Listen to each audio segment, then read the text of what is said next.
Veterinary hospital Khilchipur जिला राजगढ़ में एक केस रिपोर्टेड हुआ था बकरी का। इसमें क्या था कि ये मोस्ट गैंग्रीन या फिर वेट गैंग्रीन जिसको बोलते हैं उससे सफ़र कर रही थी बकरी, और ये 10 से 12 दिन हो गए थे उसको।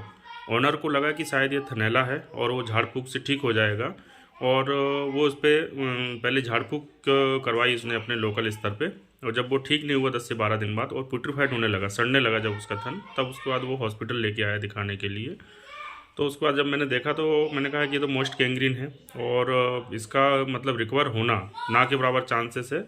और बस इसको हम जो अपने जो जिस स्तर पे वो लाया था उस स्तर पे ऐसा लग रहा था कि इसके बाद ये इन्फेक्शन और दूसरे टिश्यूज़ में ना फैले, इसको बस कंट्रोल कर सकते हैं। लेकिन जो टिश्यू डैमेज हो चुके हैं ऑलरेडी, वो उसको कवर नहीं किया जा सकता।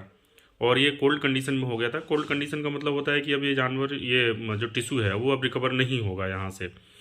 ये आप देख सकते हैं इसमें कि ये जो टिश्यू की जहाँ से डैमेज हो गया है, ख़त्म हो गया है, उसका एक क्लियर लाइन डिमार्केटेड हो गई है। और ये पूरा ये डिमार्केशन जहाँ से हो गया है वहाँ का टिश्यू पूरा डेड हो गया है। और जब दबाने पर, जब इसको ट्रीट को हम दबा रहे थे, तो दबाने के बाद जब हम देख रहे थे कि इसमें जो फ्लूइड निकल रहा है वो पूरा ब्लडी डिस्चार्ज आ रहा है और बहुत ही स्मेल कर रहा है, फाउल स्मेल आ रही है इसमें से सड़ी हुई। तो इसके ये होता है कि इसके बाद ये टीथ रिकवर तो नहीं होगा। वेटनरी फील्ड कंडीशन में सबसे बड़ी चुनौती हमारे सामने ये आती है कि केस एक तो इस कंडीशंस में आता है, प्राइमरी स्टेज में सिर्फ 5 से 10% ही केस हमारे पास आते हैं, और बाकी 70 से 80% जो केसेस होते हैं वो एकदम रोस्ट कंडीशन में आते हैं, मतलब उनका रिकवर होना बिल्कुल ना के बराबर होता है। इसके साथ साथ सबसे बड़ी समस्या क्या है कि ये मतलब वैल्यू एडेड इसका ट्रीटमेंट करना पड़ता है। अगर वैल्यू एडेड मतलब कि अगर जानवर की कीमत है, उस कीमत का मैक्सिमम ओनर अफोर्ड कर सकता है तो वो 10% तक कर सकता है। मतलब अगर आपका 1 लाख का जानवर है तो कोई जो पशु मालिक है वो मैक्सिमम 10,000 रुपये तक उसका ट्रीटमेंट अफोर्ड कर पाता है।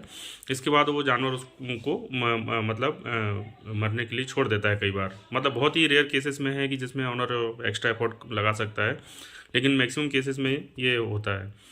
और चूँकि जानवर की कंडीशन है वो बहुत ही बेहद बेकार स्थिति में आता है हमारे पास, तो उसमें जो ट्रीटमेंट का खर्चा है वो भी बढ़ जाता है कई बार, ओनर इसको अफोर्ड नहीं कर पाता है। तो ये बहुत सारी चुनौतियां हैं जिसका सामना हमें हॉस्पिटल्स में या फिर फील्ड कंडीशंस में एक वेटनेरियंस को करना पड़ता है कि कम से कम खर्चे में बेहतर से बेहतर रिजल्ट देना, ये सबसे बड़ी चुनौती है। और इस चुनौतियों को कई वेटनेरियंस सहर्ष स्वीकार करते हैं और अच्छा रिजल्ट भी देते हैं, और बहुत ही कम खर्चे में हम मतलब इन चीज़ों को ट्रीट करने की कोशिश करते हैं। और जब क्यूरेबल नहीं होता है तो उसको हम बता भी देते हैं कि नॉट